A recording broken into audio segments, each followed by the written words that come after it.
नमस्कार, आप देख रहे हैं स्टेट अपडेट। मैं हूं राजेंद्र कानूनगो। मेरे साथ मंत्रालय के वरिष्ठ नेता सुधीर नायक जी मौजूद हैं। सुधीर नायक जी, आपका बहुत बहुत स्वागत है स्टेट अपडेट में। जी सर, धन्यवाद।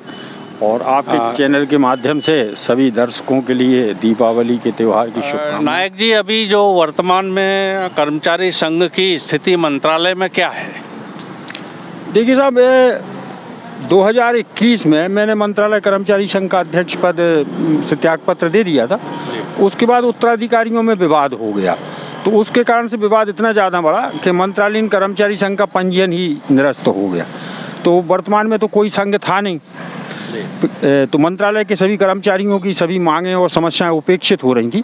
और प्रदेश की भी जो मांगें हैं, उनकी जो आवाज़ मंत्रालय से उठती थी, वो उठना बंद हो गई। तो इससे प्रदेश स्तर की मांगें भी उपेक्षित होने लगी। लोग निरंतर मेरे पास आ रहे थे। मेरे भी रिटायरमेंट में 3-3.5 साल बचे हैं। लोग कह रहे थे, भाई इतने समय के लिए आप फिर से सक्रिय हो जाइए, आपके न रहने से बड़ा नुकसान हो रहा है। तो फिर हमने उन लोगों को सलाह दी कि सबसे पहले तो एक प्लेटफार्म होना चाहिए। तो मंत्रालय सेवा अधिकारी कर्मचारी संघ के नाम से एक नया रजिस्टर्ड संगठन बना लिया गया है, जिसमें मंत्रालय के सभी अधिकारी और कर्मचारी शामिल रहेंगे। और कर्मचारियों में बड़ा उत्साह है। और आचार संहिता समाप्त होते ही जो नवगठित संगठन के चुनाव विधिवत मतदान के जरिए कराए जाएंगे और फिर नई सरकार के सामने संघर्ष शुरू किया जाएगा। वैसे मंत्रालय की और दूसरे जो दफ्तर हैं, दूसरे जो कार्यालय हैं, उनकी और कर्मचारियों की मांगे वास्तव में क्या क्या मांगे हैं, थोड़े बड़े स्वरूप में यदि हम देखें तो? देखिए सर, मध्य प्रदेश भारत का एक बहुत बड़ा राज्य है, लेकिन ये बड़ी दुर्भाग्यपूर्ण स्थिति है कि हिंदुस्तान के समस्त राज्यों में, 32 राज्यों में, केवल मध्य प्रदेश ही एकमात्र ऐसा राज्य है जहाँ पिछले 8 साल से पदोन्नति बंद है। अब आप समझ सकते हैं कि पदोन्नति जो होती है वो एक शासकीय सेवा के लिए सबसे बड़ा आकर्षण होता है। उसी से वो शासकीय कार्य में मोटिवेट होता है कि हम अगला पद मिलेगा, फिर और अगला। इसी से वो अच्छे काम करने की उसको प्रेरणा भी मिलती है। माने लोक प्रशासन में भी इस बात को स्वीकार किया गया है कि पदोन्नति कभी किसी स्थिति में नहीं रोकी जानी चाहिए, नहीं तो क्या है, पूरे नौकरशाही में काम करने का उत्साह ही समाप्त हो जाता है। लेकिन सरकार ने इस ओर बिल्कुल ध्यान नहीं दिया। पिछले 8 साल से पदोन्नतियाँ बंद हैं, उसका कोई विकल्प नहीं ढूंढा गया। सब विभाग अपने अपने तरीके से काम कर रहे हैं। कोई प्रभार दे के प्रभारी व्यवस्था कहीं कायम की गई है, कहीं उच्च पद के साथ में क्रमोन्नति वाली योजना कुछ विभागों ने लागू कर ली है। तो इस तरीके से इसमें कहीं कोई एक रूपता नहीं। लेकिन मंत्रालय जो कि एक सर्वोच्च कार्यालय है, वो जहाँ से पूरे नीति नियम निर्देश जारी होते हैं, और समझ लीजिए कि प्रदेश के प्रशासन के लिए जो मंत्रालय है वो ब्रेन का काम करता है। माने इसकी स्थिति जो है एक मस्तिष्क जैसी है। और वहाँ पे स्थिति के यहाँ पे ना तो पदोन्नति हो रही, ना पदोन्नति का कोई विकल्प ढूंढा गया, ना यहाँ कोई प्रभार व्यवस्था लागू की गई, ना उच्च पदनाम। हम लोगों ने मांग की थी कि भाई ऐसा करो, अगर पदोन्नति करने में किसी प्रकार सरकार को कोई दिक्कत है तो कर्मचारी जो वेतनमान पा रहा है उस वेतनमान के अनुरूप उसको पदनाम दे दो। अगर उसको पहला समयमान मिल गया है तो उसको सहायक ग्रेड 2 का नाम दे दो। आपको केवल नाम ही तो देना था, पैसा तो मिल ही रहा था। वो भी नहीं हो सका। तो पदोन्नति ना होना एक बहुत बड़ी मध्य प्रदेश की समस्या है और मंत्रालय की समस्या है। मंत्रालय में तो ढांचा इतना चरमरा गया है कि एक अंडर सेक्रेटरी 3-3, 4-4 विभागों का काम देख रहा है। कुछ लोगों को तो ऐसा दिया गया है कि 12 बजे तक एक विभाग देखोगे, 12 बजे के बाद जाके दूसरा विभाग दोगे। सेक्शन ऑफिसर नहीं है, सहायक ग्रेड 1 नहीं है, मतलब पूरा तंत्र गड़बड़ा चुका है मंत्रालय का। दूसरी एक जो सबसे बड़ी समस्या है, जो मंत्रालय की भी समस्या है और प्रदेश की भी समस्या है, वो है पुरानी पेंशन बहाली। आप समझ सकते हैं, पहली बात तो मैं इस बात से मुझे बड़ी असंतोष है कि ये पुरानी पेंशन बहाली वाले मुद्दे का राजनीतिकरण किया गया। ये बिल्कुल विशुद्ध एक मानवीय समस्या है, इसका राजनीतिकरण होना ही चाहिए। कि इसको एक मानवीय दृष्टि से हमेशा देखा जाना चाहिए कि एक व्यक्ति से हम 35 साल काम कराएं और 35 साल के बाद उसको सड़क पे छोड़ दें बाजार के भरोसे। क्या जब वो बुढ़ापा उसका आ गया, उसकी इंद्रियां शिथिल हो गई, हाथ पाँव में शक्ति नहीं बची, तब हमने कह दिया अब तुम जानो, तुम्हारा काम जाने। उस समय जो बाजार की स्थिति रहेगी, उस हिसाब से तुम्हें पेंशन मिलेगी। अब 35 साल बाद आदमी रिटायर हो रहा है और उसके लिए सोचिए आपके 50,000 60,000 रुपये जिस व्यक्ति को तनख्वाह मिलती थी उस हिसाब से वो अपना जीवन स्तर मेंटेन करता था, और रिटायरमेंट के बाद एकदम से उसको 700-800 रुपये पे लाके हमने खड़ा कर दिया। अब वो 800 रुपये में अपना इलाज कराएगा, एक टाइम का खाना नहीं, आजकल किसी होटल में चले जाओ तो 800 रुपये से ज़्यादा का बिल बन जाता है। तो इस पर मानवीय दृष्टि से बिल्कुल सोचा नहीं गया। अच्छा, मैं हमेशा एक बीच का रास्ता सोचता हूँ, मैं कभी भी एक्सट्रीम पे नहीं जाता।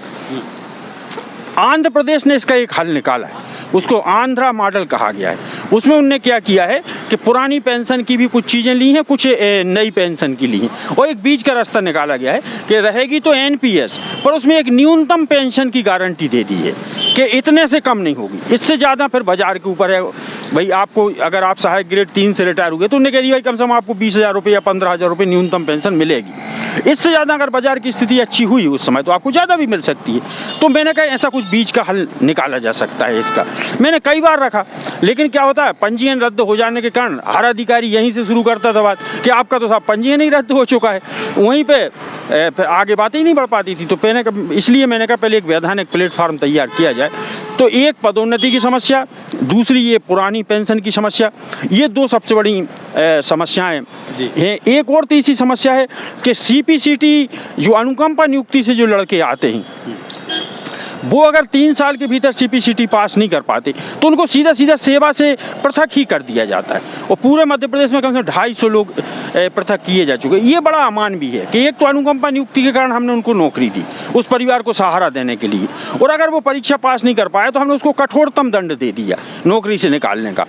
तो उसके बजाय उनको वेतन वृद्धि ना दी जाए या कोई अन्य दंड उनको दिया जा सकता है। पहले भी ऐसा हुआ करता था कि टाइपिंग पास नहीं किया तो उसके वेतन वृद्धि नहीं मिलती थी, इंक्रीमेंट नहीं मिलता था। हाँ, लेकिन वो नौकरी में बना रहता था।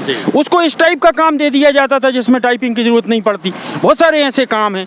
तो एक बीच का रास्ता ये हो सकता है, ये भी एक बहुत बड़ी। कई बार क्या होता है कि व्यक्ति दक्ष तो हो जाता है लेकिन वो पास नहीं हो पाता। पास नहीं हो पाता। हाँ। भाई उसमें वैसे भी सहायक ग्रेड 3 बनने के लिए पीजीडीसीए होना तो कंपलसरी शर्त है। भले अनुकंपा नियुक्ति भी हो पर उसको कंप्यूटर में डिप्लोमा तो होना चाहिए, लेकिन उसकी रफ्तार उतनी नहीं है, उतनी तेजी से वो कंप्यूटर नहीं चला, इसलिए वो सीपीसीटी पास नहीं कर पाता। चला तो लेता है, थोड़ा स्लो चलाता है।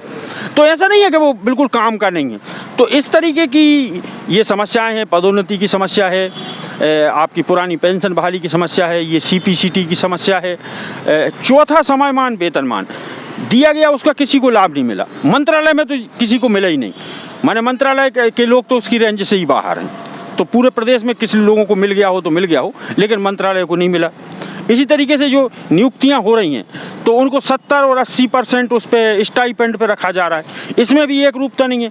अगर लोक सेवा आयोग के माध्यम से कोई नियुक्ति होती है तो उसको नियुक्ति दिनांक से ही पूरा वेतन मिलेगा, लेकिन अगर व्यापम के माध्यम से उसकी नियुक्ति होती है तो उसको 70, 80, 90% मिलेगा। तो जब एक ही सरकार है, एक ही शासन है, तो अच्छा, लोक सेवा आयोग से जिन पदों की नियुक्तियाँ होती हैं वो बड़े पद होते हैं, और व्यापम से जिनकी नियुक्तियाँ होती हैं वो छोटे पद होते हैं। तो छोटे पद वाले को तो आप 70 और 80%, 90% तनख्वाह दे रहे हो, और जो बड़े पद पे नियुक्ति हो उसको पूरी तनख्वाह दे रहे हो। तो ये अमानवीय भी है, अनैतिक भी है। तो इस तरीके की ये सब समस्याएं हैं जिनको लेकर के हमारा संघ कार्य करे। तो आप अपने कर्मचारी भाइयों के लिए कुछ कहना चाहते हो तो आप? नहीं, हम हमेशा इस बात को मैं हमेशा कहता रहूं कर्मचारियों से कि हम शासन के अंग हैं, तो शासन के कार्य को पूरी निष्ठा के साथ करना और पूरी गुणवत्ता के साथ करना हमारा धर्म है। माने हमें जहां अपने अधिकारों की मांग करना चाहिए वहीं हमें अपने कर्तव्यों को भी नहीं भूलना चाहिए। मैं अपने सदस्यों को हमेशा इस बात के लिए प्रेरित करता रहा हूँ कि पहले कर्तव्य का पालन करना है और साथ में अपने अधिकारों के लिए हमें संघर्ष करना है। तो ये संदेश आपके चैनल के माध्यम से एक बार मैं पुनः दोहराना चाहूँगा कि हम अपना काम करें, बहुत अच्छा काम करें, जनता के हित में काम करें, उसके साथ अपने अधिकारों के लिए सजग रहें। और एक बात और मैं अपनी ओर से कहना चाहता हूँ, चूँकि आपने मुझे अवसर दिया है, कि शासन में कर्मचारी और सरकार या नियोक्ता के बीच में जब इतना बड़ा तंत्र है तो निश्चित है कि कुछ ना कुछ असंतोष पैदा होता रहता है। तो उसके लिए निवारण के लिए अपने यहाँ प्रणालियाँ बनाई गई थी, लेकिन वो प्रणालियाँ पूरी ठप हैं, और इसी कारण से ये आंदोलन और हड़ताल के रूप में यह असंतोष बाहर आता है। अगर वो विधि सम्मत जो प्रणालियाँ बनाई गई थी उनके लिए जागृत कर दिया जाए और वो पूरी तरीके से चैतन्य होकर के कार्य करें तो शायद ये हड़ताल आंदोलन की नौबत नहीं आएगी। जैसे एक परामर्शदात्री समिति की व्यवस्था है, तहसील स्तर से लेकर के राज्य स्तर तक मुख्य सचिव की अध्यक्षता वाली राज्य स्तर की समिति है और जिले में कलेक्टर की अध्यक्षता वाली समिति है, विभागाध्यक्ष की अध्यक्षता वाली समिति सब गठित है।